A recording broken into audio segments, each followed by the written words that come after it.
Et si, une histoire de Marie-Lise Grandry. Il était une fois deux jeunes sapiens que tout opposait, à commencer par leur conscience. Ils habitaient des appartements voisins dans la résidence corps humain. L'un s'appelait Être et l'autre Avoir. Avoir roulait en Jaguar. Être prenait le train, mais régulièrement, ils se croisaient sur le chemin qui les conduisait sur leur lieu de travail, la Ville, une maison ancienne qui éditait de la poésie.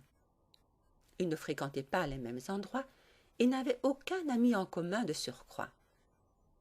Avoir sortait avec orgueil, jalousie, acquérir. Être traînait avec plénitude, respect, devenir. Un jour, alors que Être prenait d'habitude les escaliers, elle décida, vu son retard, de prendre l'ascenseur par facilité. Avoir s'y trouvait déjà, comme tous les matins. À la vue de la belle sapience, il se redressa avec prestance et la salua d'un signe de la main.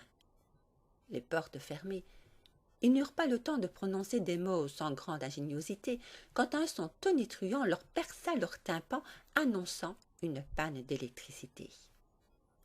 Instantanément, le noir régna, le silence s'installa. Au bout de 30 secondes, on entendit une petite voix apeurée. « Êtes-vous là ?» Avoir la rassura et lui parla de tout, de rien pour la rassurer. Au bout d'un quart d'heure, ils piaillaient avec bonheur. Au fond d'eux, ils se réjouissaient de cette situation, qu'ils n'auraient jamais espérée dans leur fort intérieur. Cela faisait déjà un moment qu'ils ressentaient des émotions, quand le destin les faisait se croiser à toute heure. Ils se rapprochèrent, se touchèrent pour se rassurer. Ou était-ce leur opposé qui les poussait dans cette intimité?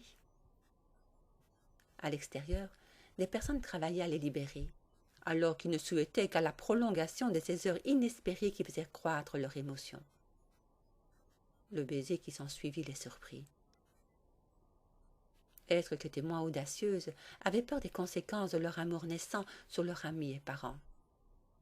Avoir, qui agissait de façon plus présomptueuse, s'amusait et s'imaginait leur future soirée qui réunirait leurs deux modes de vie opposés. Ils présenteraient jalousie à partage. Tous deux aimaient déjà le potage. L'éternel conquérant acquérir flirterait avec devenir, et orgueil philosopherait avec respect qui étudiera ce dernier sous tous ses aspects. Avoir et Être riaient de bon cœur devant ce tableau de bonheur. De quoi faire parler les bouddhistes, les sages et les savants durant un long moment. À cet instant, les portes s'ouvrirent. Tous deux se relevèrent prestement, heureux de découvrir ce qui les attend dans leur nouvelle vie. Derrière eux, les passants souriaient à la vue de ces deux sapiences que tout opposait dans leur existence. Leur futur lentement s'écrit. Mais cette histoire fait partie d'un autre récit.